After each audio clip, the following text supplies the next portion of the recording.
Ma belle-fille a dit, tu mangeras en dernier. Quelque chose en moi s'est fissuré.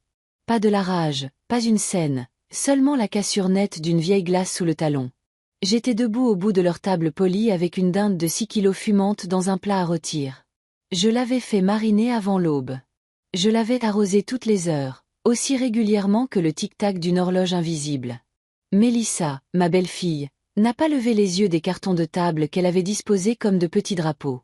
Elle a levé une main sans me regarder et l'a répété. Calme et directive.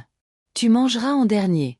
Je m'appelle Hélène Martin, 66 ans, veuve, ancienne gérante d'une cantine scolaire qui nourrissait 800 élèves par jour sans qu'un seul plateau ne reste vide. J'ai 2 fils. L'aîné est Daniel, le mari de Mélissa. Le plus jeune est mort il y a des années. Et sa fille Sophie est la lumière qui visite encore mon porche avec des livres sous le bras. J'ai passé ma vie à m'assurer que les autres mangent en premier. Je n'avais jamais imaginé que quelqu'un l'exigerait. Je n'avais jamais imaginé que ce serait la règle épinglée à mon nom comme une étiquette. Le bruit des couteaux et des fourchettes a commencé. Un doux carillon sur la porcelaine, cette musique narcotique d'une table qui suppose qu'elle mérite d'être servie. Quelqu'un a ri. Une nièce a demandé où était la sauce aux érelles. Daniel, mon fils, s'est raclé la gorge comme un homme sur le point de porter un toast agréable. Puis il a changé d'avis et a versé du vin à la place. Je suis restée là, avec la dinde. La chaleur traversait la fine feuille d'aluminium et me brûlait les paumes. Le romarin et les agrumes montaient et donnaient à la cuisine une odeur de travail, d'hiver et de sous-sol d'église. J'attendais le moment où un enfant dirait « Merci, mamie ». Ou quand Daniel dirait « Maman, assieds-toi près de moi ». Ce moment n'est pas venu. Je sais ce que les gens demanderont. Pourquoi ne l'avez-vous pas corrigé? Pourquoi n'avez-vous pas réclamé votre chaise? Parce qu'il y a une sorte de froid qui vous révèle le climat d'une maison sans un mot. Parce que parfois la dignité marche plus vite que votre bouche.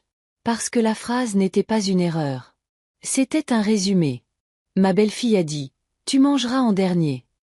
J'ai quitté la table avec la dinde. Le plat était plus lourd qu'il ne l'avait été dans ma cuisine. Peut-être que c'était moi qui pesais plus. J'ai glissé mes mains sous les poignets. J'ai senti la grille céder. Je me suis retournée. Personne ne m'a arrêté. Un enfant a dit, où est la sauce? Et un cousin a répondu, passe les petits pains. Et je suis restée debout le temps d'une demi-respiration, attendant d'entendre mon nom. Il n'est pas arrivé. J'ai redressé ma colonne vertébrale comme je le faisais lorsque le camion de livraison était en retard et que 8 rangées d'adolescents tendaient déjà leur plateau. Puis j'ai marché. La porte d'entrée s'est ouverte avec un soupir poli. L'air froid est entré et a aplati la vapeur. Je suis sortie sur le porche. Le vent a soulevé une mèche de mes cheveux et l'a glissée derrière mon oreille avec un doigt glacé. Poli, ferme, final. La porte s'est refermée derrière moi. Le bruit dans la salle à manger est devenu plus petit. Fourchette contre porcelaine, petite cloche dans une église où j'avais décidé de ne pas assister. Le quartier sentait les feuilles mouillées et la fumée de cheminée. J'ai commencé les 3 pâtés de maison pour rentrer chez moi. Le plat était chaud à travers le torchon. Je l'ai passé d'une main à l'autre et j'ai continué. Une voiture est passée avec un match de football à la radio. Une acclamation s'est élevée puis est retombée. Quelque part, un chien a aboyé. Mon souffle se voyait dans l'air comme une confession blanche que je ne m'étais jamais autorisée à prononcer. J'écoutais mes chaussures rencontrer le trottoir. J'accordais mes pas à des mots que je ne disais pas. Tu mangeras en dernier. Je ne le ferai pas. Tu attendras. Je n'attendrai pas. Tu peux venir si tu veux. Je pars maintenant. Au milieu du 2e pâté de maison, le passé est apparu aussi clairement qu'une photographie. La vieille nappe en coton avec des violettes bleues délavées, celle que j'avais achetée dans un vide-grenier l'été où Jean et moi ne pouvions rien nous offrir de neuf. Nous l'étalions sur la même table de salle à manger que nous avions récupérée dans le sous-sol d'une église. Nous appelions les rayures du caractère. Nous appelions les bosses de l'histoire. Nous appelions la foule une famille. Jean découpait. Je passais les assiettes. Les garçons piquaient des olives en cachette. Le chien soupirait sous les chaises. Et à la fin, quand la maison était bruyante et heureuse, Jean me tendait une fourchette propre et disait « Assieds-toi, Hélène. Ta place est au bout de la table. » Il est parti. La nappe est pliée dans le tiroir du bas de mon buffet. Les violettes sont aussi pâles qu'un souvenir vu à travers des rideaux transparents. Dans la maison de Mélissa, il y avait un chemin de table de la couleur d'une voiture de luxe. Dans mon esprit, il y avait la nappe qui avait maintenu nos décennies ensemble comme un patchwork. J'ai atteint mon portail. Le loquet a cliqué, un son auquel j'ai fait confiance plus longtemps qu'à n'importe quelle promesse.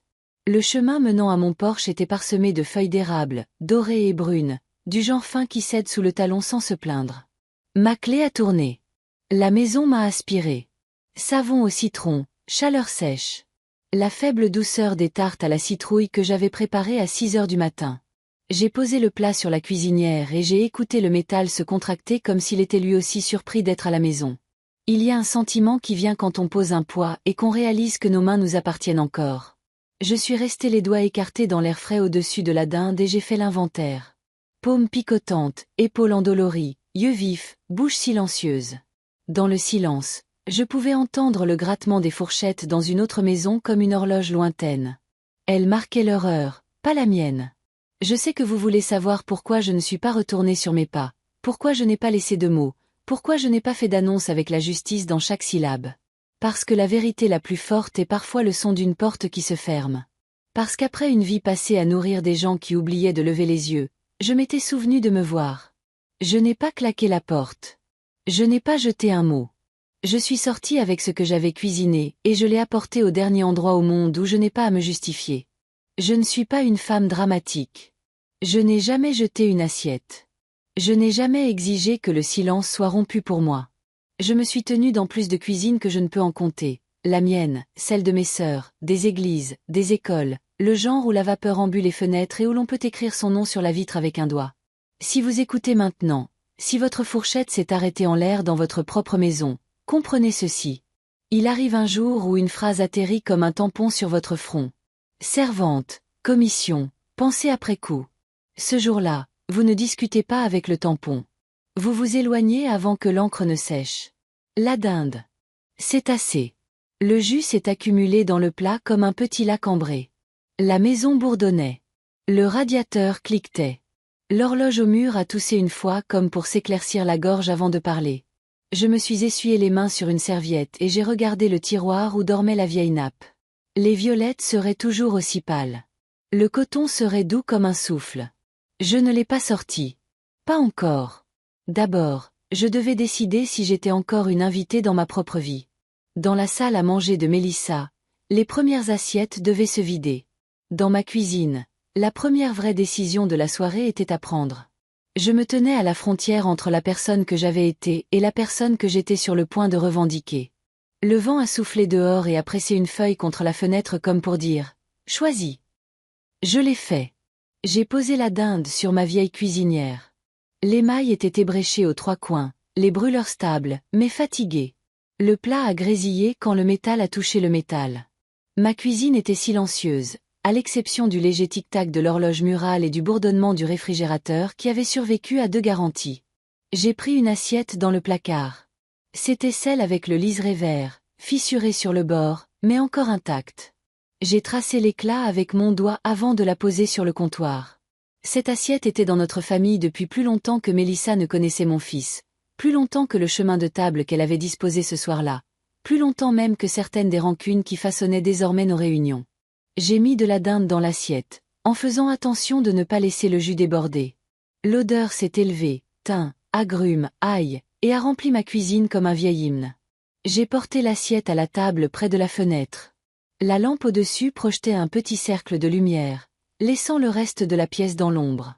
Je me suis assise lentement, la chaise a grincé, l'assiette devant moi brillait d'une sorte de dignité têtue. Pour la première fois depuis des années, j'ai mangé sans que personne ne me demande de remplir un verre ou d'aller chercher d'autres petits pains. Je mâchais délibérément, sans me presser.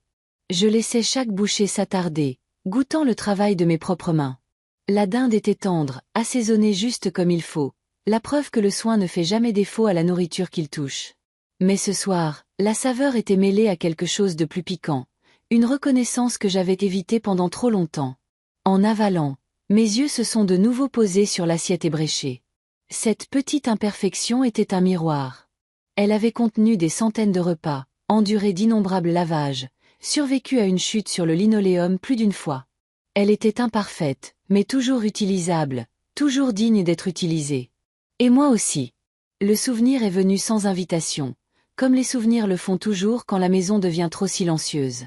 Jean était vivant alors, la maison plus chaude, les voix plus pleines.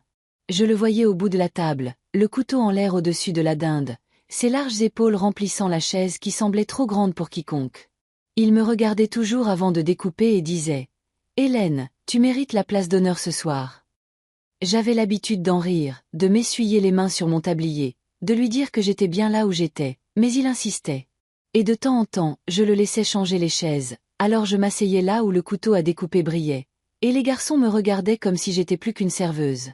Je me souvenais de la façon dont ses yeux s'adoucissaient, comment il me faisait de la place dans des espaces où j'avais oublié que j'appartenais. Ce souvenir était à table avec moi maintenant, plus nourrissant que la dinde elle-même. La maison autour de moi bourdonnait de solitude, mais pas de vide. C'était une solitude qui avait du poids, une sorte de couverture tissée de vérité. J'ai coupé un autre morceau de dinde, plus lentement cette fois, et j'ai pensé à ce qui venait de se passer dans la salle à manger de Mélissa. La phrase résonnait encore. « Tu mangeras en dernier. » Mes mains se sont crispées sur la fourchette, puis se sont détendues. J'ai réalisé que je n'étais pas en colère. La colère s'enflamme et s'éteint, mais c'était quelque chose de plus calme, de plus profond. C'était une reconnaissance. La reconnaissance que j'avais été placée dans une catégorie où la gratitude n'existait plus. Et cette reconnaissance m'avait amené à cette table, à cette assiette ébréchée, à ce moment où le silence lui-même semblait plus fort que n'importe quelle confrontation.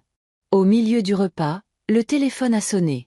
Son son aigu m'a surprise, coupant le rythme régulier de ma mastication. Je l'ai regardé. Le nom de Daniel brillait sur l'écran. Mon fils, le garçon que j'avais tenu pendant ses fièvres. L'adolescent que j'avais défendu quand les professeurs avaient baissé les bras. L'homme qui s'était assis à côté de moi aux funérailles de son père. Il appelait. Peut-être que Mélissa l'avait envoyé. Peut-être était-il mal à l'aise avec le silence que j'avais laissé derrière moi. Je l'ai laissé sonner. Ma main a plané au-dessus du combiné un instant, mais je ne l'ai pas décroché. Au lieu de cela, j'ai laissé la chaleur de la dinde m'ancrer. J'ai laissé le tic-tac de l'horloge murale me stabiliser. Le téléphone a sonné à nouveau, puis s'est arrêté. Le silence qui a suivi n'était pas du vide. C'était mon choix. J'ai murmuré à voix haute comme si Jean était assis en face de moi. Le silence est aussi une réponse. Les mots se sont installés dans la pièce comme un verdict. Doux mais irréversible. J'ai mangé lentement, nettoyant l'assiette morceau par morceau, jusqu'à ce qu'il ne reste qu'une trace de romarin et une légère tache de jus sur la porcelaine ébréchée. Le liseré vert captait la lumière de la lampe, un anneau fragile tenant le repas ensemble. J'ai passé un doigt dessus une fois de plus, sentant sa rugosité. Cette assiette avait survécu en refusant de se briser complètement. Je la comprenais maintenant d'une manière que je n'avais pas comprise auparavant. Quand je me suis enfin levée de table, j'ai porté l'assiette à l'évier et je l'ai rincée. L'eau a coulé sur l'éclat, brillant à la lumière comme une cicatrice qui n'avait jamais eu besoin d'être cachée. Je l'ai posée doucement dans l'égouttoir. Puis j'ai éteint la lampe, laissant la pièce tomber dans le silence qui avait déjà été choisi comme mon compagnon. Le silence n'était plus lourd. Il était honnête. Et parfois, l'honnêteté est toute la réponse que nous sommes tenus de donner. Après avoir lavé la dernière assiette, la maison m'a de nouveau semblé trop silencieuse. Je suis entrée dans ma chambre, celle que Jean et moi avions partagée pendant 36 ans, maintenant bordée de photographies qui semblaient me regarder en retour, posant des questions auxquelles je n'avais plus la force de répondre. Sur la table de chevet se trouvait une pile de papier à lettres, des pages de couleur crème avec de légères lignes. J'en ai sorti une, je l'ai lissée avec ma paume et j'ai débouché un stylo qui était presque à court d'encre. Je me suis dit que je n'écrirais que quelques mots, peut-être une note pour soulager la lourdeur de ma poitrine. Mais le stylo semblait savoir que mon cœur s'était retenu pendant des années. Cher Daniel, ai-je commencé? Les lettres sont venues lentement au début, puis plus vite, se déversant comme une confession qu'aucun prêtre n'avait jamais entendue. J'ai écrit sur des choses qu'il n'a jamais su. Comment, quand il avait 10 ans et s'est cassé le bras en tombant de l'arbre dans notre jardin, j'ai vendu mon alliance pour payer les factures d'hôpital. Je ne le lui ai jamais dit parce que son sourire quand on lui a enlevé le plâtre valait plus que n'importe quelle bague en or. J'ai écrit sur l'hiver où Jean a perdu son emploi à l'usine et où les placards se sont vidés chaque semaine. J'ai dit à Daniel que j'avais sauté mes propres médicaments pendant des mois pour qu'il puisse avoir de nouvelles chaussures à crampons pour le football, pour qu'il puisse continuer à jouer sans se sentir différent des autres garçons. J'ai admis qu'il y avait des nuits où je pleurais dans mon oreiller, non par faiblesse, mais sous le poids de porter les fardeaux de tout le monde sans me plaindre. Je lui ai dit que parfois j'aurais aimé qu'il le remarque. Mais ensuite, je lui ai pardonné sur la page parce que les enfants ne sont pas censés voir les fissures dans les murs qui les protègent. En écrivant, j'ai réalisé que cette lettre n'était pas destinée à être envoyée. Il ne s'agissait pas de demander de la gratitude ou de rouvrir des blessures. Il s'agissait de me dire la vérité à moi-même pour la première fois. Le stylo grattait sur le papier, et je pouvais entendre la voix de Jean en mémoire, stable et sûre. « Hélène, un jour tu devras poser tout ça. Un jour tu devras laisser la vérité reposer. » La vérité était celle-ci. J'avais donné plus que je n'avais, et cela m'avait laissé vide par endroits. Mais cela avait aussi prouvé que mon amour avait du poids. Que mes sacrifices n'étaient pas invisibles. Même si personne ne les nommait à voix haute, ils étaient gravés dans chaque choix que j'avais fait. Plus j'écrivais, plus les mots semblaient me stabiliser. Ma main me faisait mal, mais j'ai continué, remplissant page après page. J'ai parlé à Daniel des nuits où je restais éveillée à coudre des patchs sur ses jeans pour qu'il ne se sente pas pauvre à l'école. J'ai écrit sur le fait de mettre en gage la vieille montre de Jean pour que Mélissa puisse avoir le mariage qu'elle voulait, bien qu'elle n'ait jamais su d'où venait l'argent supplémentaire. J'ai confessé les arrangements secrets que je passais avec moi-même, échangeant le confort contre la chance de garder la famille unie. Puis, dans le dernier paragraphe, j'ai écrit la phrase qui pesait plus lourd que toutes les autres. Si jamais tu lis ceci, mon fils, il sera peut-être déjà trop tard, mais au moins je me serai dit la vérité à moi-même. J'ai posé le stylo, la dernière ligne scintillant d'encre humide. Ma poitrine se soulevait et s'abaissait plus lentement maintenant, comme si un œuf s'était desserré. La lettre n'était pas destinée aux yeux de Daniel. Il ne comprendrait peut-être jamais, et c'était peut-être miséricordieux, mais j'avais besoin de le voir sur le papier pour affronter la vie que j'avais vécue en silence. J'ai plié les pages soigneusement, en pressant les plis avec mon pouce. Je les ai placés dans une enveloppe, mais je ne l'ai pas scellée. Ce n'était pas un message à délivrer. C'était un miroir que j'avais fabriqué, un enregistrement des vérités non dites que j'avais portées. Je me suis dirigée vers la vieille commode, ses poignets ternis par l'âge, ses tiroirs gémissant comme des voix fatiguées. J'ai ouvert le tiroir du haut où les mouchoirs de Jean reposaient encore, pliés proprement, bien que personne ne les ait touchés depuis des années. J'ai glissé l'enveloppe à l'intérieur, la cachant sous le tissu. Ma main s'est attardée dessus un instant, comme pour peser le passé contre le présent. Puis j'ai refermé le tiroir doucement. Pas un claquement, pas même une poussée ferme, juste un mouvement silencieux, le bois glissant en place avec un doux soupir. Ce son ressemblait à un seuil, une ligne franchie entre le silence qui cache et le silence qui guérit. Debout là, j'ai pensé à la façon dont les mots de Mélissa piquaient encore. Comment le silence de Daniel au téléphone me faisait encore mal. Mais ces blessures ne définissaient plus l'ensemble de ma personne. La lettre m'avait rappelé que j'avais vécu une vie de don, de choix de l'amour même quand cela me coûtait cher. Ce n'était pas de la faiblesse. C'était de la force, bien qu'elle fût invisible pour la plupart des gens. Je me suis assise sur le bord du lit, le tiroir maintenant fermé. La pièce s'est remplie d'un nouveau genre de calme. La lampe projetait une douce lueur sur les murs, attrapant les cadres des photos de famille. J'ai regardé chaque visage. Le jeune Daniel souriant dans son uniforme de baseball. Jean me tenant le jour de notre mariage. Même Mélissa souriant raidement au dîner de répétition. Je les ai regardés sans amertume, seulement avec la connaissance que ma vérité ne dépendait plus de leur reconnaissance. La lettre resterait dans le tiroir, invisible, non dite, et ma vérité aussi jusqu'au jour où elle aurait besoin d'être rappelée. Je me suis allongée sur le lit, les mains croisées sur ma poitrine, et j'ai fermé les yeux. Le silence a de nouveau rempli la pièce, mais cette fois il n'était pas vide. Il était choisi. Et parfois, choisir le silence est la seule façon de s'entendre clairement.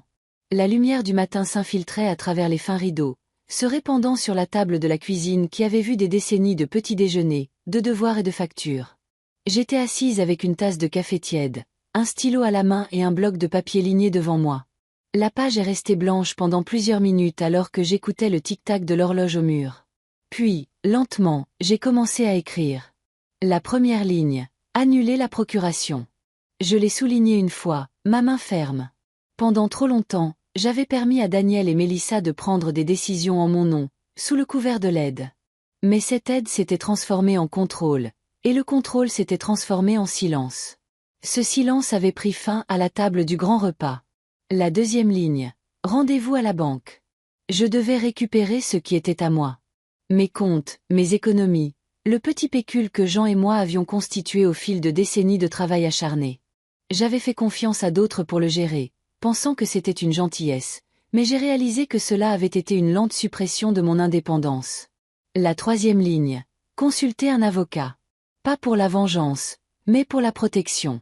J'avais des droits et j'en avais besoin par écrit, gardés par la loi plutôt que par des promesses qui changeaient avec le vent. Enfin, la quatrième ligne. Appeler Claire. Je me suis arrêtée après celle-ci, fixant le nom. Claire était ma voisine depuis plus de 20 ans. Celle qui apportait des gratins quand Jean est décédé. Celle qui s'asseyait sur le porche avec moi quand le chagrin semblait trop lourd à porter à l'intérieur. Elle m'avait toujours dit la vérité, même quand ça faisait mal, et elle ne s'intéressait ni à mes comptes bancaires ni à mon testament. Elle se souciait de moi, Hélène, en tant que personne. J'ai posé le stylo et j'ai regardé la liste. 4 lignes, 4 actions. Chacune une porte menant hors de la prison que j'avais construite de mon propre. Silence. Ma poitrine s'est serrée, mais pas de peur, de quelque chose de nouveau, de la résolution. Alors que je fixais la page, j'ai entendu la porte arrière grincer en s'ouvrant. La voix de Claire a résonné dans la cuisine. « Hélène, tu es levée ?» Elle est entrée sans attendre de réponse, comme elle l'avait toujours fait, son gilet boutonné de travers et ses cheveux attachés avec un crayon. Elle a vu le papier devant moi et a haussé un sourcil. « Qu'est-ce que c'est que ça ?» a-t-elle demandé, posant un panier de scones sur le comptoir. « Ma liste, ai-je dit doucement. Ma voix n'a pas tremblé. Elle s'est approchée, s'est penchée et a lu chaque ligne. Ses yeux se sont attardés sur la première, et elle a hoché la tête. « Annuler la procuration. Il était temps. » J'ai senti mes joues chauffer. « Tu savais. » Claire m'a lancé un regard à la fois vif et gentil. Hélène, le papier ne vieillit pas. Les signatures ne se transforment pas en poussière. Si tu as signé plus que tu ne le voulais, c'est toujours là, ça attend. Mais toi aussi. Et tu n'es pas trop tard. Ces mots ont atterri lourdement, mais m'ont aussi soulevé en quelque sorte. J'ai pensé aux années que j'avais passées à me dire qu'il était trop tard pour changer, que j'étais trop vieille pour réécrire l'histoire. Mais Claire avait raison. Le papier ne vieillissait peut-être pas, mais la vérité non plus. J'ai poussé la liste vers elle. « Tu penses que je peux le faire ?» Elle s'est assise en face de moi, croisant les mains. « Hélène, tu as fait des choses plus difficiles que ça. Tu as élevé un garçon avec presque rien. Tu as enterré un mari et gardé ta dignité. Ce point d'interrogation, ce ne sont que de l'encre et des coups de fil, et tu m'auras à tes côtés. » Sa certitude m'a stabilisée. J'ai plié le papier soigneusement, le glissant dans la poche de mon tablier. Son poids ressemblait à une arme secrète, petite mais puissante. Nous sommes restés assises en silence un moment, sirotant du café, la lumière du matin s'intensifiant autour de nous. Claire a pris l'un des scones, l'a cassé en deux et m'a tendu un morceau. Cela m'a rappelé la communion, 2 femmes partageant le pain, un rituel silencieux de force. En mâchant, Claire a de nouveau parlé, sa voix plus douce maintenant. « Tu sais, j'en serais fière. Il disait toujours que tu avais plus de cran que tu ne le pensais. » La mention de son nom était comme une main sur mon épaule. J'ai fermé les yeux un instant, entendant sa voix en mémoire, les mots qu'il avait prononcés tant d'années auparavant. « Tu mérites de t'asseoir au bout de la table, Hélène. » J'ai ouvert les yeux et j'ai regardé autour de la cuisine. Mon regard est tombé sur le tiroir où la vieille nappe gisait pliée, jaunie par l'âge, mais toujours intacte. Je l'avais gardée toutes ces années, bien que nous ne l'utilisions plus. Elle était sur la table lorsque nous avions célébré notre premier grand repas dans cette maison, à l'époque où Daniel n'était qu'un garçon et où Jean découpait la dinde avec fierté. Ce tissu avait supporté le poids des repas et des souvenirs, joyeux et amers. Je me suis levée, je me suis dirigée vers le tiroir et je l'ai ouvert. Mes doigts ont effleuré le tissu et j'ai murmuré, presque pour moi-même. « Il est temps. » Les mots portaient plus que de la résolution. Ils étaient une déclaration. Le temps d'arrêter d'attendre que les autres m'apprécient. Le temps de tracer mes propres limites. Le temps de récupérer ce qui avait été pris en silence. J'ai replié le tissu dans le tiroir et je me suis tournée vers Claire, qui me regardait avec des yeux patients. « Je suis prête, » ai-je dit simplement. Elle a souri, pas un grand sourire, mais un sourire entendu. « Alors commençons par cette première ligne sur ta liste. » L'horloge a continué de sonner, stable et sûre, marquant le moment non comme une fin, mais comme un commencement. Ce matin-là, avec la liste dans ma poche et Claire à mes côtés, je savais que le silence à la table du grand repas m'avait donné quelque chose d'inattendu. Pas le désespoir, pas la défaite, mais la clarté d'agir. Et en m'éloignant de la table de la cuisine, le vieux tissu toujours plié dans le tiroir, je l'ai senti au plus profond de mes os. L'histoire de ma vie n'était pas terminée. Elle ne faisait que tourner une page. Les portes vitrées de la banque se sont ouvertes avec un léger bourdonnement, laissant entrer l'air frais du hall. L'odeur de sol ciré et de tonneur d'imprimante se mêlait à de vagues décorations de fin d'année. Des guirlandes négligemment accrochées. Un sapin en plastique clignotant près des guichets. Je suis entrée en tenant mon sac à main en cuir usé, le même que j'en m'avais acheté il y a 20 ans au magasin d'usine. À l'intérieur, soigneusement rangée dans une enveloppe, se trouvait ma carte d'identité, mes relevés de compte et la liste que j'avais écrite ce matin-là. Je me suis approchée du bureau d'accueil, mes talons claquant sur le carrelage. Un jeune homme avec une coupe de cheveux soignée et un badge indiquant « Étienne » a levé les yeux. Son sourire était poli mais distrait. « Bonjour, madame. Avez-vous un rendez-vous » ? « Non, » ai-je répondu fermement. « Mais je dois parler à quelqu'un pour révoquer une procuration sur mes comptes. » Ses sourcils se sont haussés, et un instant, il m'a regardé comme si j'avais pu me tromper. « Vous voulez dire ajouter une procuration » ? J'ai rencontré son regard sans ciller. « Non, révoquer. Je veux que tous les noms soient retirés, sauf le mien. » Il s'est agité, mal à l'aise, tapotant sur son clavier. « Si vous voulez bien vous asseoir, je vais demander à quelqu'un de vous aider. » Je me suis assise à un petit bureau dans un coin. Un poinsettia en plastique dans un vase fissuré tentait d'égayer l'espace. Mes mains reposaient sur l'enveloppe, stable. En quelques minutes, Étienne est revenu avec une tablette et une pile de formulaires. « Très bien, Madame Martin », a-t-il commencé, sa voix lente, comme s'il expliquait quelque chose à une parente confuse. « Maintenant, si quelqu'un d'autre a déjà accès, peut-être aimeriez-vous le garder au cas où. Parfois, il est utile d'avoir un membre de la famille pour gérer les choses. » J'ai glissé ma carte d'identité sur le bureau, le plastique attrapant la lumière du plafond. Ma voix était calme, égale. « Non. Retirez-les tous. Chaque nom. L'accès m'appartient à moi et à moi seul. » Il a fait une pause, le script dans sa tête manifestement défaillant. « Eh bien, d'accord. Nous aurons besoin de votre signature sur le formulaire de révocation. Une fois que ce sera traité, personne d'autre ne pourra retirer, transférer ou effectuer des changements sans votre approbation. » « Bien, » ai-je dit. « C'est exactement ce que je veux. » Il a placé les formulaires devant moi, le papier impeccable, sentant encore le tonneur. J'ai lu chaque ligne. Mes yeux se sont attardés sur les noms listés.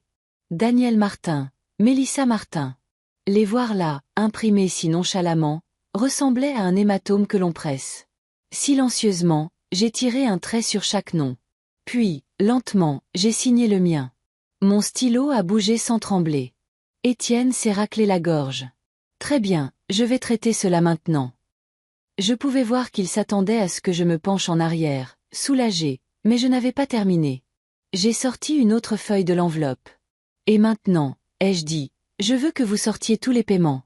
Automatiques liés à ces comptes, chaque abonnement, chaque virement. » Il a cligné des yeux. « Madame. » Listez-les, ai-je répété. Mon ton était mesuré. Ses doigts se sont déplacés à contre-cœur sur le clavier. Une longue liste a commencé à remplir l'écran. Virement pour les frais de scolarité d'une école que je n'avais jamais choisie. Prélèvement mensuel pour des services de streaming que je n'avais jamais utilisés. Abonnement à des salles de sport, à des achats en ligne. Mon argent siphonné petit à petit sous l'étiquette de la commodité. Tandis qu'il les lisait à voix haute, mon estomac s'est noué, mais mon visage est resté calme. « Annulez-les, » ai-je dit. « Tous. » « Oui, chaque paiement.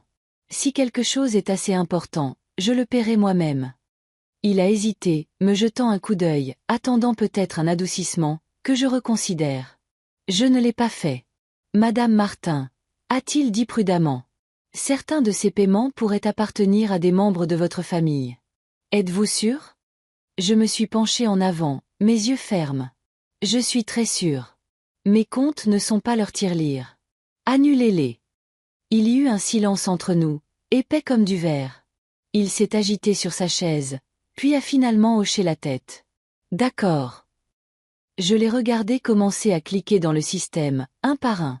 Chaque annulation apportait une légère satisfaction, comme dénouer des nœuds qui s'étaient resserrés au fil des ans. J'ai pensé à Jean, comment il avait l'habitude d'équilibrer le carnet de chèques chaque dimanche soir, son écriture soignée dans le registre. Il croyait en la clarté, en la vie selon ses moyens. Il aurait détesté le gaspillage, la présomption. Quand Étienne a terminé, il a imprimé des confirmations et les a glissées sur le bureau. J'ai signé chacune avec un soin délibéré, les empilant proprement. Petite victoire, l'une après l'autre. Tout est maintenant sous votre seule autorité, a-t-il dit enfin, sa voix plus basse, moins assurée. Personne d'autre n'a accès. Tous les paiements automatiques ont été annulés. J'ai posé mon stylo, plié les confirmations et les ai remises dans l'enveloppe. Puis je l'ai regardé, ce jeune homme qui avait commencé la conversation comme si j'étais une grand-mère confuse. Merci, Étienne. Vous avez été très utile. Il a légèrement rougi, comme s'il réalisait qu'il m'avait sous-estimé. De rien, Madame Martin. Je me suis levée, rassemblant mon sac à main. L'air semblait plus léger dans mes poumons. Le genre de légèreté qui ne vient pas de la fuite, mais de la reconquête d'un terrain qui a toujours été le vôtre. J'ai traversé le hall à nouveau, passant devant le sapin clignotant, les guichets, et suis sorti par les portes vitrées. L'air hivernal m'a frappé le visage, frais et vivifiant. Pour la première fois depuis longtemps, je n'ai pas ressenti la morsure comme une punition, mais comme une clarté. Je suis resté un instant sur les marches, mon enveloppe sous le bras, et j'ai murmuré pour moi-même. Une ligne de la liste cochée. La circulation était dense dans la rue. Les gens s'affairaient avec des sacs de courses et des bavardages de fin d'année. Aucun d'eux ne connaissait la bataille silencieuse que je venais de mener et de gagner à l'intérieur. Cela n'avait pas d'importance. La victoire était mienne et elle était réelle. J'ai pensé à la table du grand repas, au silence après les mots de Mélissa, au poids de la dinde dans mes bras alors que je m'éloignais. Ce silence était devenu ma réponse. Et maintenant, il était aussi ma force. J'ai ajusté la sangle de mon sac et j'ai commencé à marcher vers l'arrêt de bus. La liste dans ma poche avait encore 3 lignes. La banque était derrière moi. Devant, il y avait l'avocat, la présence constante de Claire, et un nouveau départ que je croyais perdu. La journée était froide, mais mes pas étaient fermes. Chacun m'emmenait plus loin de la gestion et plus près de l'intégrité. Le cabinet sentait légèrement le cuir et le vieux papier. Le genre de parfum qui appartient aux pièces où des mots sérieux ont été prononcés pendant des décennies. Des bibliothèques tapissaient les murs, remplis de lourds volumes, et une lampe en laiton projetait une chaude mare de lumière sur le bureau. Derrière, était assis Maître Dubois, un homme que je connaissais depuis que Daniel était petit. Ses cheveux étaient plus fins maintenant, ses mains marquées de taches de vieillesse, mais ses yeux portaient encore la patience constante de quelqu'un qui avait vu d'innombrables familles se déchirer et se reconstruire sur le papier. « Madame Martin », dit-il avec un petit sourire en me voyant entrer. « Cela fait bien trop longtemps. » J'ai posé mon enveloppe sur son bureau et me suis installé dans le fauteuil. « Oui, maître. Bien trop longtemps. Mais je suis ici maintenant parce que je dois m'assurer que ce qui reste de ma vie, ce pourquoi j'ai travaillé, ne soit ni gaspillé ni pris. » Il hocha lentement la tête, croisant les mains. « Dites-moi ce que vous voulez, Hélène. » J'ai pris une inspiration, stable et ferme. Je veux que tout soit placé dans une fiducie et je veux que cela aille à Sophie, à personne d'autre. Un instant, le nom a rempli l'air comme une cloche. Sophie, ma petite fille, ma silencieuse alliée dans un foyer devenu froid. J'ai imaginé ses yeux sérieux, la façon dont elle s'attardait après les dîners de famille pour m'aider à débarrasser les assiettes quand personne d'autre ne s'en souciait. Elle était jeune, cherchant encore sa place dans le monde, mais elle m'avait toujours traité avec une gentillesse non entachée de calcul. Maître Dubois se pencha en arrière dans son fauteuil, son stylo en suspens au-dessus d'un bloc-notes jaune. « Très bien, nous pouvons créer une fiducie révocable entre vifs à votre nom. Cela signifie que vous gardez le contrôle tant que vous vivez. Le moment venu, elle sera transférée directement à Sophie, en contournant la succession et en évitant toute ingérence. » J'ai senti quelque chose se desserrer dans ma poitrine. C'est exactement ce que je veux. Il a commencé à écrire, le grattement régulier du stylo. Le son était étrangement réconfortant, comme le rythme d'un ordre en cours de rétablissement. Mais ensuite il s'est arrêté, levant les yeux vers moi. « Hélène, avant d'aller plus loin, je dois vous rappeler quelque chose. Il y a des années, vous avez signé une procuration durable nommant Daniel. Vous vous en souvenez ? Les mots ont atterri avec une piqûre. Je me suis redressée, mes mains se crispant légèrement sur mes genoux. Je me suis souvenu du jour où Jean venait de subir une opération et tout le monde disait qu'il était censé d'avoir une solution de secours au cas où je deviendrais un jour incapable. J'avais fait confiance à mon fils. J'avais cru que le sang signifiait la loyauté. Oui, dis-je doucement. Je me souviens. Maître Dubois m'a étudié, sont-on prudent? Ce document est toujours valable. À moins qu'il ne soit révoqué, Daniel pourrait tenter d'agir en votre nom, même dans des affaires comme cette fiducie. Un instant, la pièce parut plus froide, comme si un courant d'air s'était glissé sous la porte. La pensée que Daniel détienne ce pouvoir après les mots de Mélissa, après des années de négligence silencieuse, était insupportable. Je me suis penchée en avant, ma voix ferme, coupant à travers le poids dans l'air. Alors, révoquez-la. Maintenant. Aujourd'hui. Je ne veux plus de son nom. Nulle part près de mes décisions. Plus maintenant. Maître Dubois n'a pas bronché. Il a simplement hoché la tête, cherchant déjà un autre formulaire. Très bien. Nous allons rédiger une révocation et la déposer immédiatement. Une fois notariée, son autorité prendra fin. J'ai expiré, le souffle long et délibéré. La paperasse comme justice. C'est ce que je ressentais. Pas une dispute, pas une porte claquée, mais des signatures et des tampons qui portaient la force de la loi. De silencieux traits d'encre démantelant des années de suppositions tacites. Il a glissé le document sur le bureau. Les lignes de texte semblaient simples, presque banales, mais elles portaient le poids de la liberté. J'ai pris le stylo, les tenu fermement, et j'ai signé mon nom avec une clarté que je n'avais pas ressentie depuis des années. Voilà, dit doucement Maître Dubois. C'est fait. Il a placé la révocation dans un dossier, puis est retourné à la rédaction de la fiducie. Pendant qu'il travaillait, il expliquait chaque clause, comment les actifs seraient gérés, comment Sophie hériterait directement, comment personne d'autre ne pourrait contester sans une longue bataille perdue d'avance. Sa voix était calme, méthodique, et j'écoutais attentivement, mémorisant tout. Quand il a fini, il m'a regardé avec un respect silencieux. Hélène, je me suis assis en face de nombreuses personnes qui attendent trop longtemps pour prendre le contrôle. Quand elles viennent ici, c'est déjà le chaos. Vous êtes venue juste à temps. Un petit sourire a effleuré mes lèvres. Mieux vaut tard que jamais. Il a ri, puis m'a tendu le projet. Emportez-le pour l'examiner. Nous nous reverrons dans une semaine pour finaliser. Je me suis levée, rangeant les papiers dans mon enveloppe. Mes pas semblaient plus lourds et plus légers à la fois, la gravité de ce que je faisais, le soulagement qui l'accompagnait. En arrivant à la porte, j'ai jeté un regard en arrière à Maître Dubois. Merci, maître, de m'aider à mettre les choses entre les bonnes mains. Il a hoché la tête, son expression solennelle. Vous donnez à Sophie plus que de l'argent. Vous lui donnez un héritage de choix. Dehors, le soleil d'hiver était bas, projetant de longues ombres sur la rue. Je marchais lentement, l'enveloppe près de ma poitrine. Dans mon esprit, j'ai vu le sourire de Sophie quand elle était petite fille, la façon dont elle avait un jour glissé un dessin dans ma Bible pendant la messe. Un cœur et les mots « Je t'aime, mamie ». C'était en elle que j'avais confiance. C'était elle qui méritait le meilleur de moi.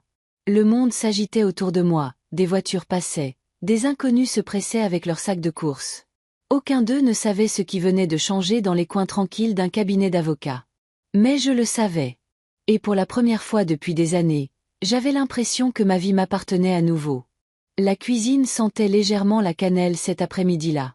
Je n'avais rien cuisiné, mais le souvenir persistait, de la même manière que certaines odeurs refusent de quitter une maison, peu importe le temps qui passe.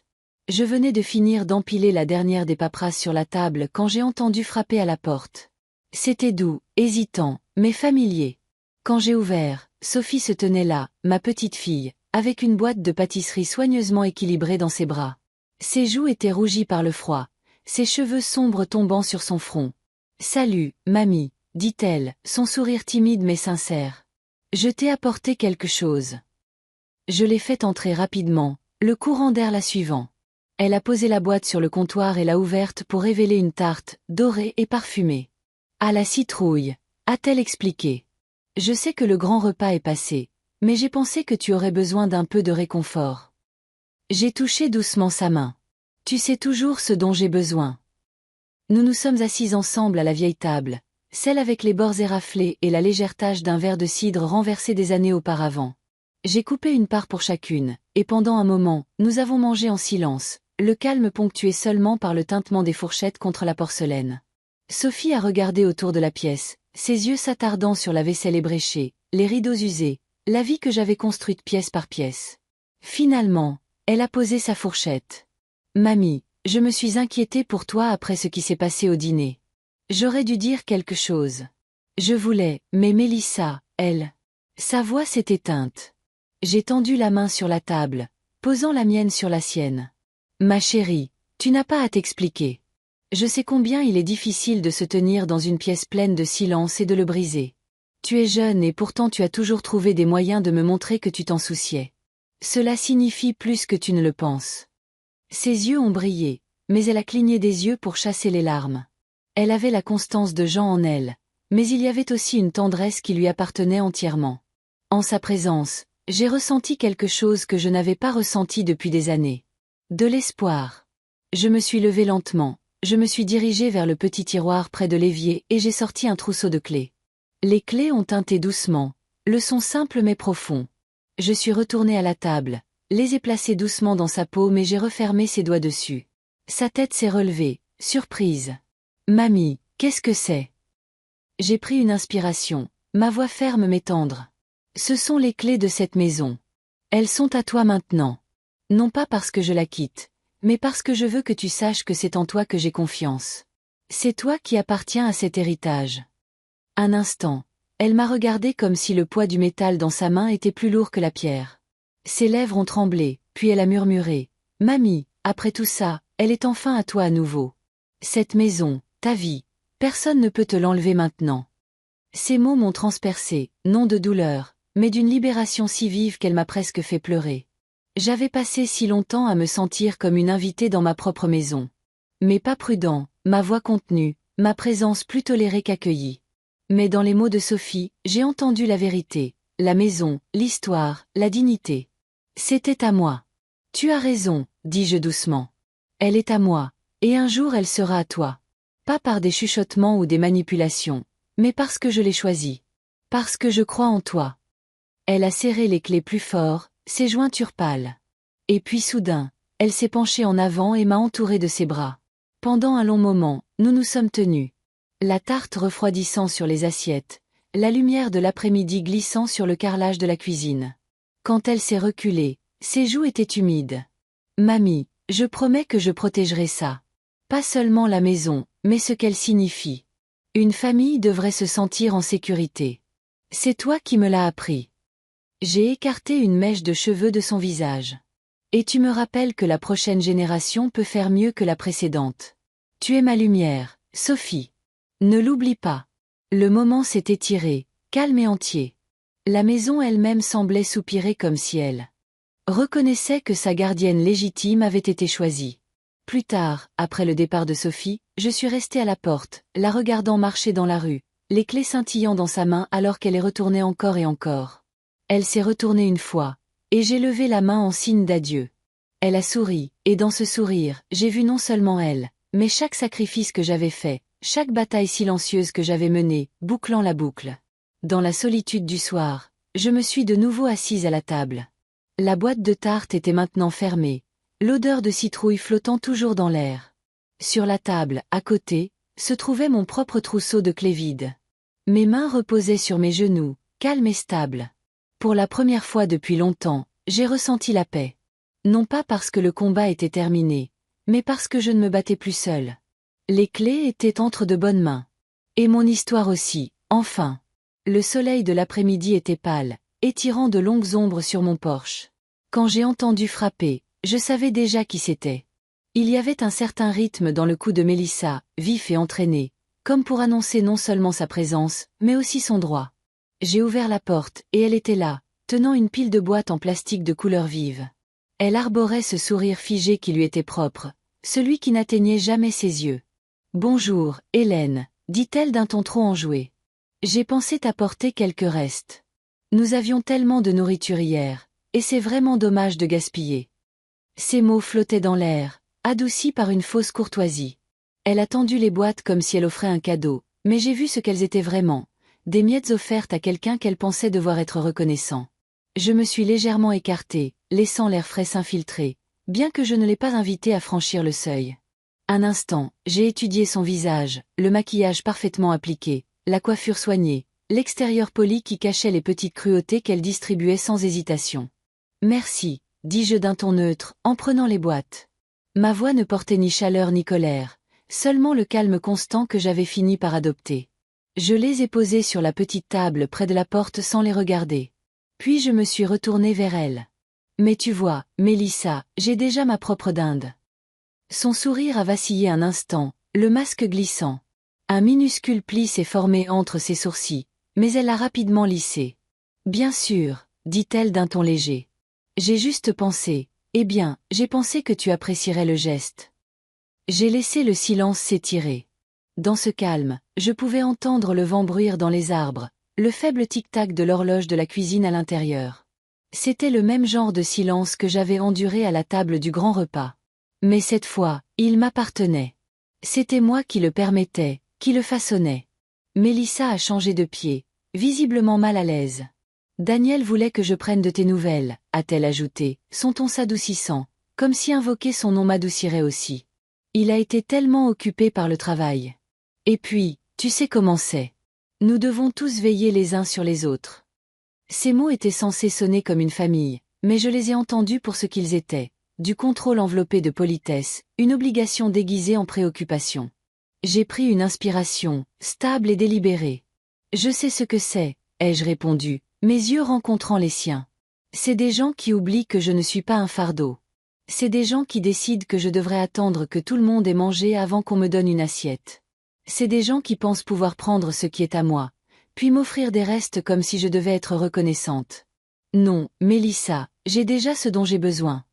Sa bouche s'est ouverte, s'est refermée, puis s'est rouverte.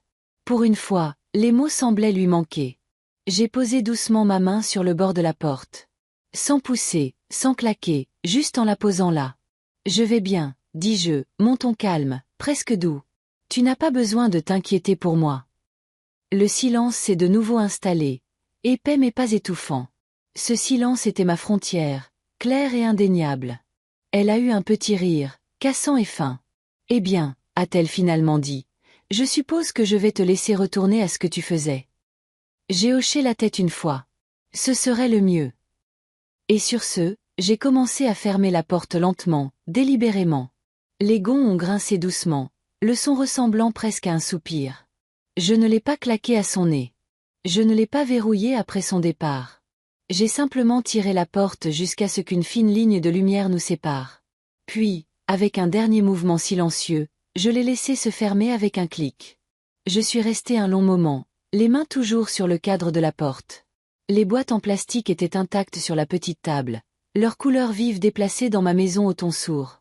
Elles ressemblaient à des imposteurs. Et peut-être l'étaient-elles. Je pouvais sentir la différence en moi aussi clairement que si un interrupteur avait été actionné.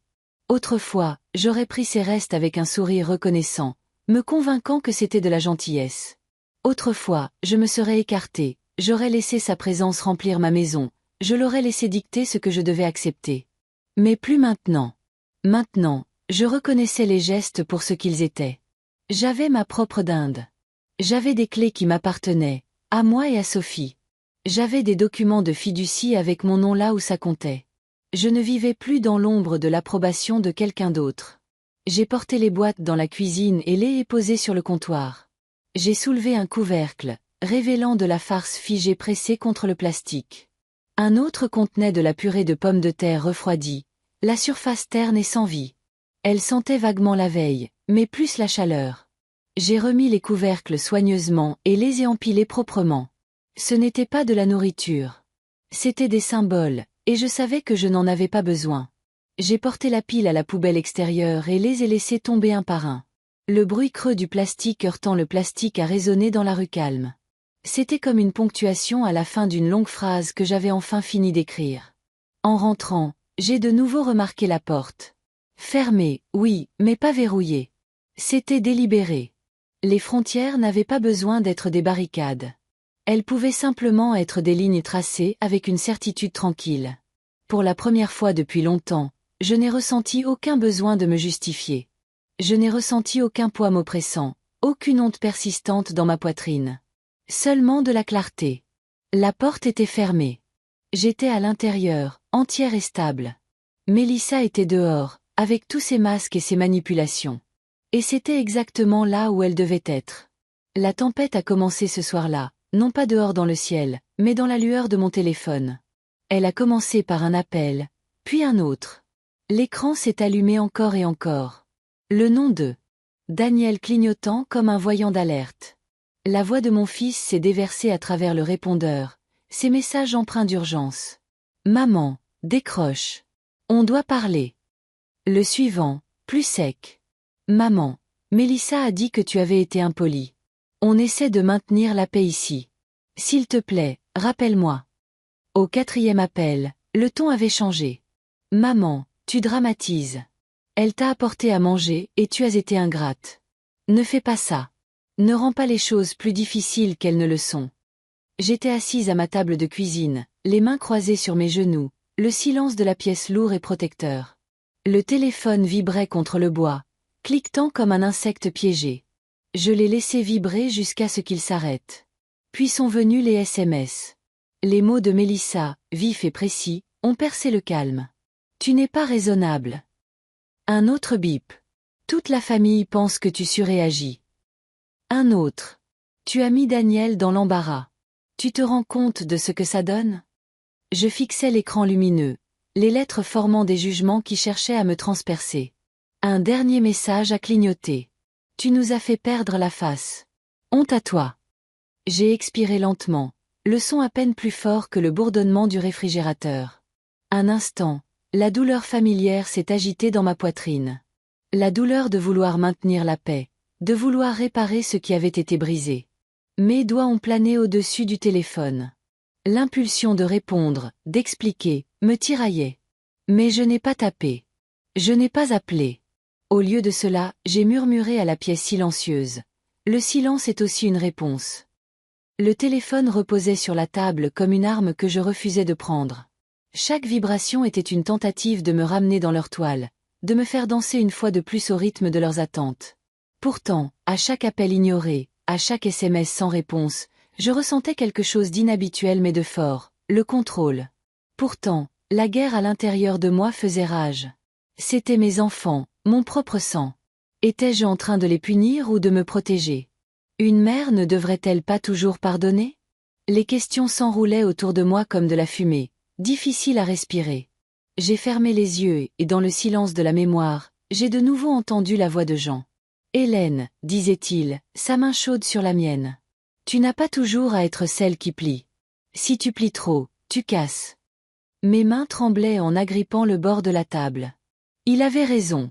J'avais plié jusqu'à être presque méconnaissable à mes propres yeux. J'avais sacrifié des bijoux pour payer leurs dettes, sauté des médicaments pour que les frais de scolarité soient couverts, souri à travers les insultes pour que les réunions restent paisibles, et pourtant ce n'était jamais assez. Mélissa a dit que j'avais fait honte à la famille. Mais que signifiait la famille si la dignité n'avait pas sa place à table? Je me suis levée de ma chaise et je me suis dirigée vers la fenêtre. Dehors, le quartier était calme, les lampadaires brillaient doucement, l'air du soir était calme. Quelque part au loin, un chien a aboyé. Puis le silence a de nouveau tout enveloppé. J'ai réalisé à quel point je chérissais ce silence. Ce n'était pas du vide. C'était une protection. Le téléphone a vibré une fois de plus sur la table. Cette fois, je n'ai même pas regardé. Mon reflet dans la fenêtre montrait une femme aux yeux ridés, aux cheveux argentés et d'une constance que je n'avais pas vue depuis des années. J'ai murmuré dans la nuit. Il s'inquiète de perdre la face. Je m'inquiète de me perdre. C'était la vérité.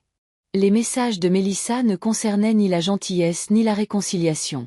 Ils concernaient le contrôle, le fait de s'assurer que l'image d'une famille unie et docile reste intacte.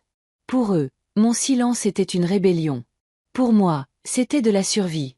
Le poids de la culpabilité a de nouveau tenté de m'oppresser. Devrais-je pardonner? Devrais-je arranger les choses pour le bien de Daniel? Mon cœur s'est serré à la pensée de sa voix. Le garçon que j'avais autrefois bercé. Maintenant un homme pris entre la loyauté et la commodité. Mais ensuite, je me suis souvenu du grand repas. Le silence autour de la table quand Mélissa m'a dit que je mangerais en dernier. Le tintement des fourchettes continuant comme si rien n'avait été dit. Le silence de mon fils. Son choix de ne pas me défendre. Le pardon ne pouvait pas être forcé dans ce silence.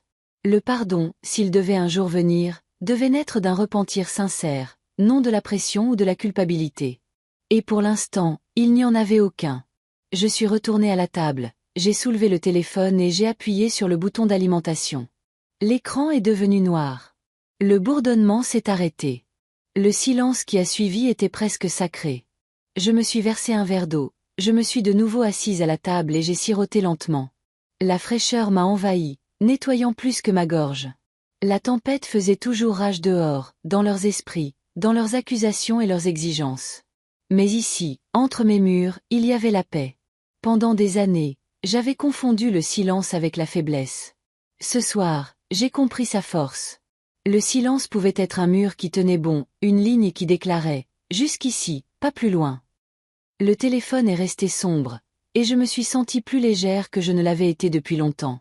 J'avais gardé la lettre pliée dans le tiroir de mon bureau, sous du vieux papier à lettres et une paire de lunettes de lecture que je n'utilisais plus. Pendant des jours, peut-être des semaines, j'ai pensé à la détruire. Le feu dans la cheminée la prendrait en quelques secondes. Un destructeur de documents pourrait la réduire en lambeaux. Mais chaque fois que j'ouvrais ce tiroir, la lettre attendait. Une petite pulsation de vérité pressée sur du papier. Cet après-midi-là, Sophie est passée. Elle m'apportait des courses, des fleurs, parfois juste sa présence. Elle portait avec elle une douceur qui me rappelait qui j'avais été autrefois, avant que l'amertume n'essaie de prendre racine. Nous nous sommes assises à la table de la cuisine, au même endroit où les appels et les messages m'avaient bombardé quelques jours plus tôt. Je pouvais voir ses yeux m'étudier, son instinct assez vif pour remarquer les rides de fatigue autour de mon visage. Elle a posé un panier de pommes et a demandé doucement « Mamie, est-ce que tu caches quelque chose ?» Sa question est restée en suspens. Je me suis levée lentement, je me suis dirigée vers le bureau dans le coin et j'ai ouvert le tiroir. Mes doigts ont effleuré l'enveloppe. Je l'ai ramenée à la table et l'ai posée devant elle. « C'était destiné à ton père », lui ai-je dit. Ma voix était égale, bien que ma poitrine se soit resserrée. Mais il ne la lira jamais. Peut-être que tu devrais. Sophie m'a jeté un coup d'œil, incertaine. Puis, avec un hochement de tête, elle a déplié la lettre. Le bruit du papier se lissant sur la table était plus fort que je ne l'attendais. Elle a commencé à lire, ses lèvres bougeant silencieusement au début. J'ai gardé les yeux sur son visage alors que les mots entraient en elle. La lettre parlait de sacrifices jamais nommés à voix haute. Comment j'avais mis mon alliance en gage pour couvrir une mensualité d'hypothèque quand Daniel avait perdu son emploi. Comment j'avais sauté mes médicaments pendant 3 mois pour que les frais de scolarité de ses enfants puissent être payés à temps. Comment j'avais cuisiné des dîners pour 20 personnes, souriant comme si cela m'apportait de la joie, alors que mon dos criait d'une douleur que je n'ai jamais mentionnée. J'avais écrit « Si jamais tu lis ceci, mon fils, cela signifie que j'ai enfin cessé de porter le poids en silence. Tu ne comprendras peut-être jamais, mais je veux que tu saches que j'ai donné jusqu'à ce qu'il n'y ait plus rien à donner, et on m'a quand même dit d'attendre en dernier pour manger. Si jamais tu t'en rends compte, il sera peut-être trop tard. Mais au moins, je me serais dit la vérité à moi-même. » Les mains de Sophie tremblaient en tenant les pages. Des larmes ont coulé sur ses joues, tombant sur l'encre où vivaient mes mots. Elle a pressé doucement ses doigts pour maintenir le papier stable. Quand elle a atteint la fin, elle a posé la lettre avec soin, comme si elle pouvait se briser si elle était manipulée brutalement. Ses yeux ont rencontré les miens, bordés de rouge, brillants, mais remplis de quelque chose de féroce. « Mamie » a-t-elle murmuré. « Ils n'ont jamais su. Ils n'ont jamais vu. Mais moi, oui. Je vois tout. Chaque sacrifice. » Ces mots ont fait éclater quelque chose en moi. Pendant si longtemps, je m'étais sentie invisible. Mes années de dons se sont estompées dans le bruit de fond de la vie de famille. À ce moment, à travers les larmes de Sophie, je me suis sentie de nouveau visible. Elle a tendu la main sur la table et a pris la mienne, la serrant fermement. « Tu n'es pas invisible.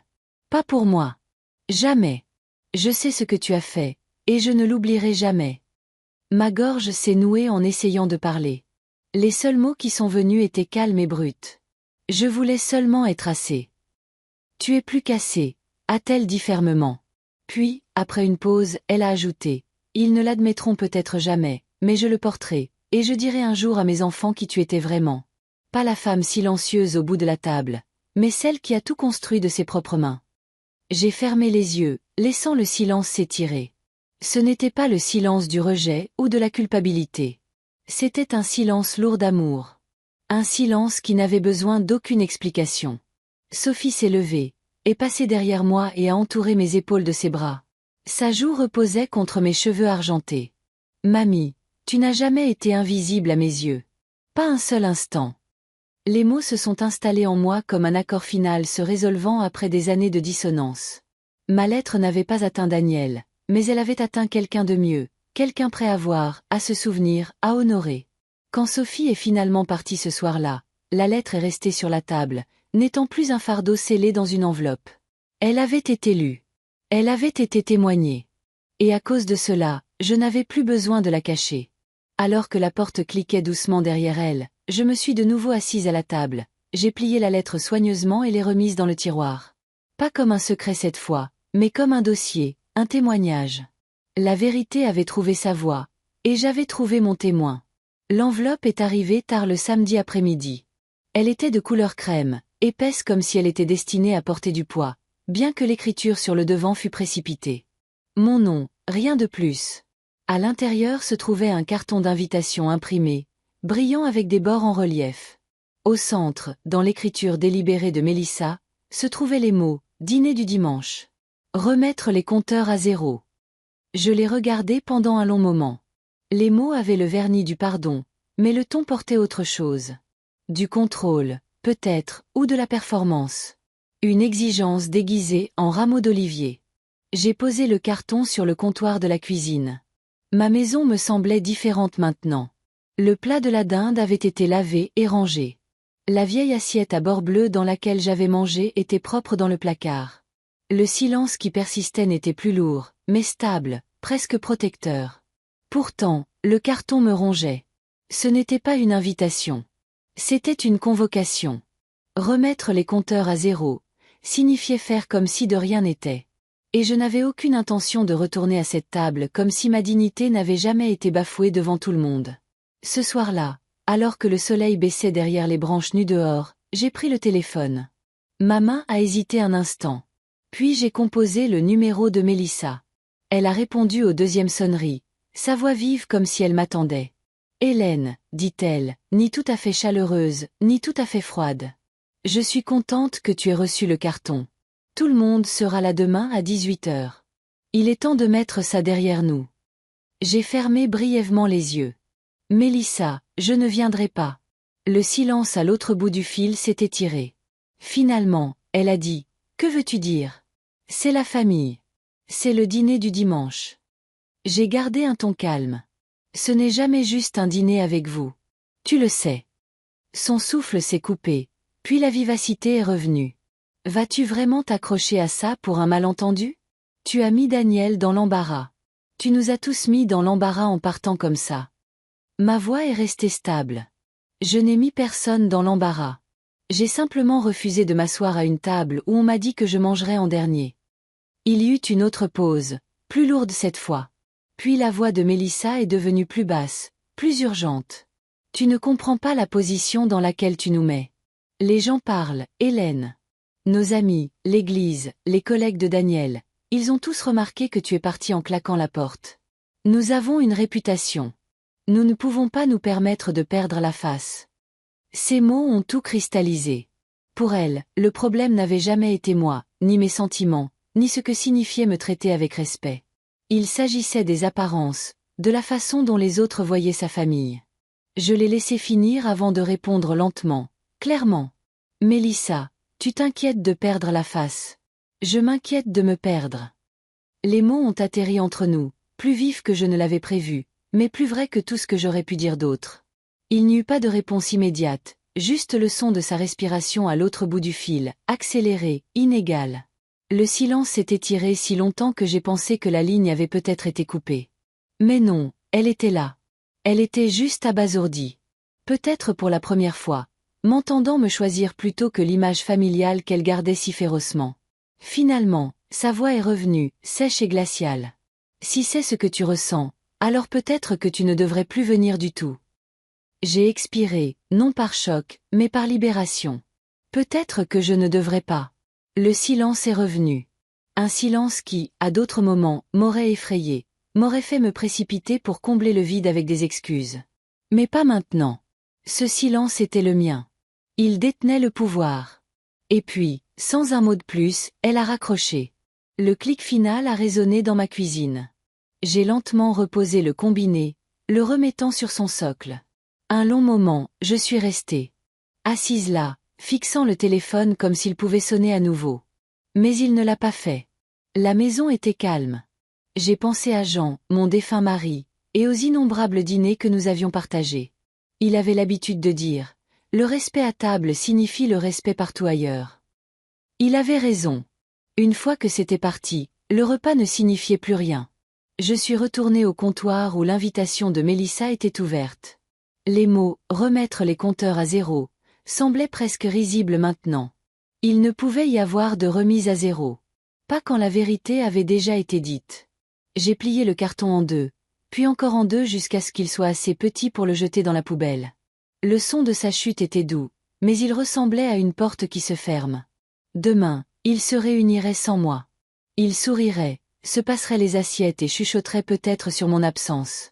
Peut-être que Mélissa présenterait cela comme de l'entêtement, de la faiblesse ou l'âge qui me rattrapait. Mais je savais mieux. Ce n'était pas de la faiblesse. C'était de la force. Du genre silencieux. Le genre qui vient quand on reconnaît enfin le coup de rester silencieux trop longtemps. J'ai allumé une petite bougie sur la table de la cuisine et je suis restée un moment dans sa lueur. La flamme vacillait contre la fenêtre, se reflétant sur moi. Pour la première fois depuis des années, je n'ai ressenti aucun besoin de me justifier, aucune envie de m'expliquer. Mélissa voulait la performance d'une famille restaurée. Je voulais la réalité du respect. Et si cela signifiait des chaises vides et un cercle plus restreint, alors ainsi soit-il. J'ai murmuré dans le silence, presque comme une prière. Je ne me perdrai plus. Le premier matin dans mon nouvel appartement, l'air semblait plus léger, presque flottant, comme si les murs eux-mêmes expiraient après avoir été fraîchement peints. Les placards de la cuisine brillaient d'un vert sauge doux, la nuance exacte que j'avais choisie après avoir tenu des échantillons de peinture contre la lumière pendant des heures. Ce n'était pas une couleur que Mélissa aurait jamais approuvée. Cette pensée m'a fait sourire. Cette fois, l'approbation de personne d'autre n'avait d'importance.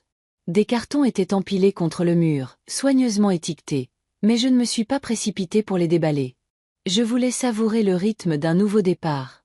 La lumière du soleil se déversait sur le sol stratifié, s'accrochant aux rainures et faisant scintiller toute la pièce.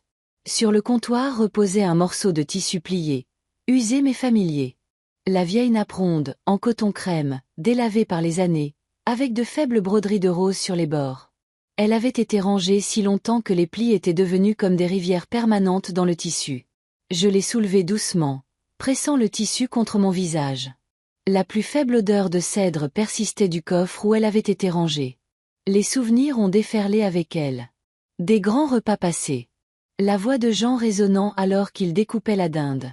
Sophie, enfant, riant avec un petit pain dans chaque main. Pendant des années, cette nappe avait signifié un foyer. Puis elle était devenue une relique d'une époque où ma place à table avait été tenue pour acquise. Maintenant, ici, dans cette cuisine plus petite avec des placards vert sauge et la lumière du soleil rebondissant sur des comptoirs propres, la nappe allait recommencer avec moi. On a frappé légèrement à la porte, presque musicalement.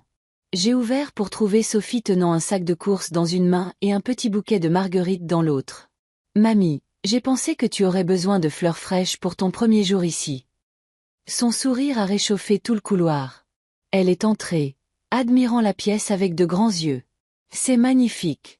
Ça te ressemble. » J'ai ri doucement. « C'est exactement ce que j'espérais que tu dises. » Elle a mis les fleurs dans un bocal en verre, puis a retroussé ses manches. « Qu'est-ce que je peux faire ?» J'ai fait un geste vers la table au centre de la pièce. « Aide-moi à étaler ça. » Ensemble, nous avons secoué la nappe, le tissu se déroulant, ses plis se relâchant comme s'ils étaient reconnaissants de leur liberté. Sophie l'a lissé avec ses paumes, et j'ai soigneusement rentré les bords sous les coins. Quand nous avons eu fini, la table avait de nouveau l'air digne, comme si elle avait attendu cet endroit exact. Sophie a reculé, les yeux embués. « C'est parfait, comme si elle avait toujours été destinée à être ici. J'ai dégluti pour faire passer la boule qui me montait à la gorge. C'est drôle. Pendant des années, cette nappe avait sa place dans l'ancienne salle à manger, sous le lustre, avec tout le monde autour. Mais je pense qu'elle est plus heureuse ici. Une table plus petite, un espace plus calme, une compagnie choisie. Elle a hoché la tête. Peut-être que ce n'était jamais une question de pièce. Peut-être que c'était une question de qui respectait le fait de s'y asseoir. Ces mots m'ont profondément touché. Elle avait raison. Le tissu lui-même n'avait pas changé. Ce qui avait changé, c'était moi. Je ne m'accrochais plus aux anciens rôles ni n'attendais une reconnaissance qui n'est jamais venue. Je choisissais, où et avec qui mon histoire continuerait. Nous avons déballé lentement ce jour-là. Des tasses et des soucoupes, une petite bouilloire, des photographies encadrées. Sophie portait des cartons, fredonnant doucement, et j'arrangeais les étagères avec un soin délibéré. Chaque objet que je plaçais ressemblait à une déclaration. J'existe encore. J'ai encore de l'importance. Cette vie est encore la mienne. Lorsque nous nous sommes arrêtés pour une pause, Sophie a sorti une tarte qu'elle avait préparée, aux pommes, ma préférée. Elle l'a posée au centre de la table fraîchement dressée. La vapeur s'élevait en volute, remplissant la pièce de cannelle et de beurre. « Veux-tu couper la première part, mamie ?» a-t-elle demandé. J'ai pris le couteau. Le poids de celui-ci s'équilibrait dans ma main. En appuyant, la croûte a craqué, croustillante et dorée. J'ai placé une part dans chaque assiette, la nappe ronde en dessous brillant doucement dans la lumière de l'après-midi. Nous avons mangé en silence un moment, toutes les deux goûtant non seulement la tarte, mais aussi la présence de quelque chose de plus grand, la continuité, la confiance, l'amour qui avait survécu à la déception et à la trahison. Finalement, Sophie a dit, « Je suis contente que tu aies choisi cet endroit. On dirait le début de quelque chose, pas la fin. » J'ai tendu la main sur la table, serrant la sienne. C'est le début. Ma vie n'est pas finie juste parce que certaines personnes voulaient me mettre de côté. Parfois, perdre sa place à une table signifie trouver la bonne ailleurs. Ses yeux ont brillé. Celle-ci semble être la bonne. Et tu es toujours au bout de la table. Les mots se sont installés en moi avec une paix que je n'avais pas ressentie depuis des années. La voix de Jean a résonné faiblement, me rappelant ce qu'il avait dit un jour, « Tu mérites le bout de la table. » Et maintenant, dans cette petite cuisine, je le croyais enfin. Ce soir-là, quand Sophie est partie, je me suis attardée à la table. La bougie que j'avais placée plus tôt vacillait doucement contre les placards vert sauge.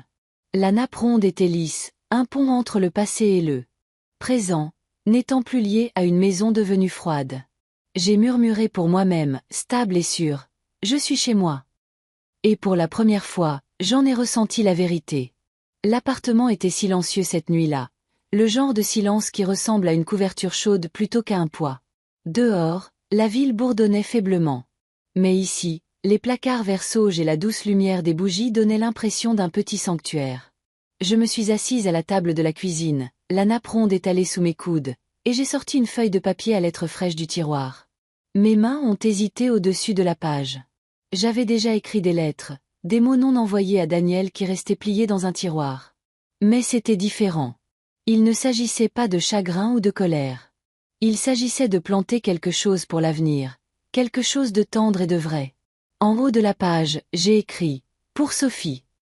Le stylo semblait stable entre mes doigts, plus stable que je ne l'attendais. Lentement, les mots ont commencé à couler. « Ma très chère Sophie, au moment où tu liras ceci, peut-être que je serai là avec toi. Ou peut-être pas. La vie a sa façon de prendre des virages quand on s'y attend le moins. Mais je veux que tu aies ces mots pour que, quoi qu'il arrive, tu saches toujours ce que tu signifies pour moi. Tout ce que j'ai, cette maison, mes économies, même la nappe que tu m'as aidé à étaler, sera un jour à toi. Non pas seulement à cause du sang, mais parce que tu ne m'as jamais traité comme si j'étais jetable.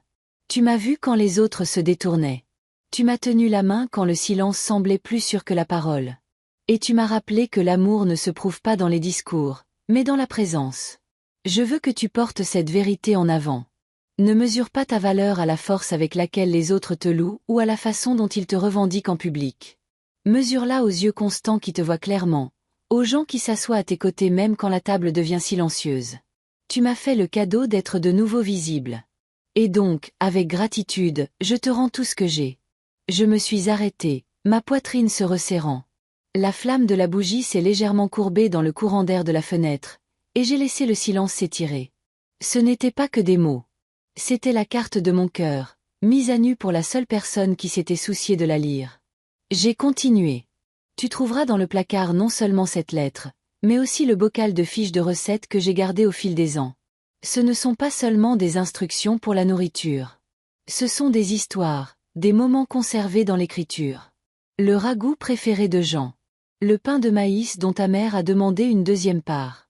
La tarte aux pommes que nous avons mangée le jour où j'ai signé le bail de cet appartement. Je veux que tu les gardes, Sophie.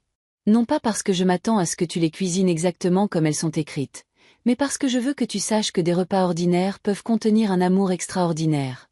Chaque fiche porte un souvenir, et maintenant ils sont à toi pour continuer ou changer comme tu le souhaites. N'oublie pas, l'héritage n'est pas seulement de l'argent ou des biens. C'est la mémoire, la dignité et le courage de se tenir dans sa propre vérité. C'est ce que je te laisse par-dessus tout. J'ai posé le stylo un instant, respirant lentement. Mes yeux piquaient, mais je n'ai pas combattu les larmes. Ce n'étaient pas les larmes vives du rejet ou de la perte cette fois. C'étaient les larmes douces qui viennent quand quelque chose semble complet. J'ai repris le stylo. Je ne regrette pas d'avoir quitté l'ancienne table, Sophie. Ça a fait mal, oui, mais parfois la porte qui se ferme est celle qui te laisse respirer. J'espère que lorsque ta vie te mettra à l'épreuve, tu te souviendras que le silence peut aussi être une réponse et que protéger son âme n'est jamais égoïste. Si jamais tu te demandes si tu es assez, pense à ceci.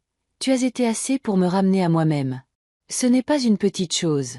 Avec tout mon amour, Mamie Hélène. Quand j'ai fini, j'ai lu les mots à voix haute dans un murmure. Le son a rempli la petite cuisine, rebondissant doucement sur les placards vers sauge. Pour une fois, je n'ai pas ressenti le besoin de raturer quoi que ce soit. Tout était vrai. J'ai plié la lettre soigneusement, l'ai glissée dans une enveloppe et j'ai écrit son nom sur le devant. Puis je me suis levée et je me suis dirigée vers le placard où j'avais placé le bocal de fiches de recettes. Du verre transparent, du genre avec un fermoir en métal qui se fermait avec un clic final. J'ai soulevé le couvercle, j'ai glissé l'enveloppe sous la pile de fiches bien rangée et j'ai appuyé sur le dessus jusqu'à ce qu'il soit scellé. Le bocal avait l'air ordinaire, posé là sur l'étagère. Mais je savais qu'il contenait plus que des recettes. Il contenait mon histoire, ma gratitude, mon héritage silencieux. En reculant, j'ai murmuré pour moi-même. Des lettres pour l'avenir, des repas pour la mémoire. Les mots ressemblaient à une bénédiction. J'ai éteint la lumière de la cuisine, ne laissant que la bougie vaciller sur la table. La vieille nappe brillait doucement dans son cercle de chaleur. Je ne ressentais aucune lourdeur, seulement une libération. Pour une fois, l'histoire de ma vie n'était pas enfermée en moi. Elle était écrite, préservée, attendant la seule personne qui m'avait vraiment vue. Je suis allée me coucher avec la paix dans la poitrine, sachant que Sophie trouverait un jour la lettre. Et quand elle le ferait, elle saurait que chaque choix silencieux, chaque limite tracée, chaque pas vers la dignité était aussi un pas vers elle. L'appartement était rempli de la voix basse et veloutée de Nina Simone. Le disque tournait lentement sur le tourne-disque que Sophie m'avait trouvé dans un marché aux puces. Son léger craquement ajoutait de la chaleur à la pièce. Je me tenais pieds nus sur le plancher en bois usé, me balançant doucement au rythme. Pour la première fois depuis plus longtemps que je ne pouvais me souvenir, mon corps bougeait sans tension. Pas de mâchoire serrée, pas d'épaules bloquées en défense, juste moi, laissant la musique me porter. Je fredonnais, mes orteils tapant le sol, presque comme si j'étais de retour dans la cuisine des décennies auparavant, dansant avec Jean pendant que le rôti finissait de cuire au four. Mais cette fois, il n'y avait pas de douleur dans le souvenir, seulement de la gratitude, seulement de la paix. Les placards vert sauge brillaient dans la lumière du soir. La nappe ronde était bien en place sur la petite table à manger, et je ressentais quelque chose que j'avais autrefois cru impossible, moi-même, entière et sans honte, même si le reste de la famille ne comprenait jamais. Le téléphone était posé face contre table sur le comptoir. Silencieux. Et je ne ressentais plus l'envie de le retourner pour vérifier le nom de Daniel ou les SMS de Mélissa. Leurs mots avaient perdu le pouvoir de façonner mes soirées. Mon silence n'était plus une arme. Il était devenu un abri. Alors que la voix de Nina s'élevait, je me suis surprise à sourire.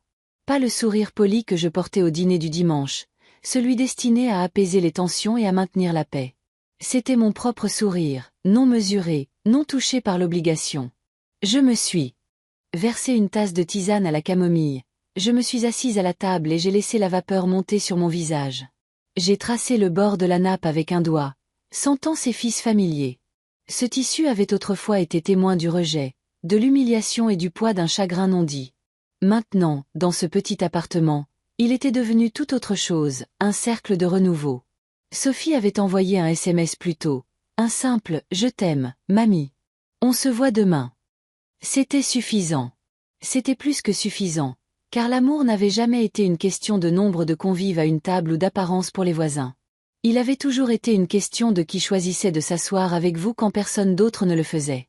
Je me suis penchée en arrière, j'ai fermé les yeux et j'ai laissé la musique me transporter. Aucune colère ne montait plus dans ma poitrine. Aucune amertume ne troublait ma vision. Juste une calme acceptation. Ce qui était perdu était perdu. Et ce qui restait était plus que je n'avais jamais osé espérer. Et puis j'ai pensé à ce moment, il y a quelques semaines à peine, où j'avais ramené le rôti dans ma cuisine silencieuse après qu'on m'ait dit que je mangerais en dernier. Ce moment avait semblé être la fin de quelque chose. Mais en vérité, c'était le début. Parce qu'une fois que vous avez goûté à la liberté dans une bouchée chaude de dinde rôtie que vous avez découpée pour vous-même, vous n'accepterez plus jamais de manger en dernier à la table de quelqu'un d'autre. Cette vérité s'est installée en moi comme une note finale de la chanson de Nina. Riche, indéniable et pleine de force. J'ai siroté ma tisane, j'ai expiré et j'ai laissé l'immobilité de l'appartement m'envelopper. Pour la première fois depuis des décennies, je n'attendais pas la permission d'appartenir. J'appartenais déjà.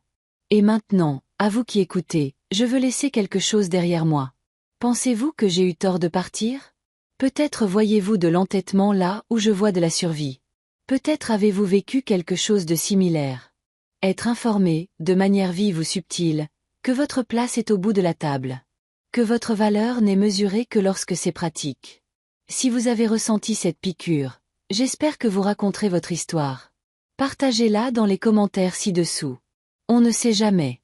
Vos mots pourraient rappeler à une autre femme assise seule ce soir que le silence peut aussi être une réponse. Avant de nous dire au revoir, j'aimerais savoir d'où vous regardez.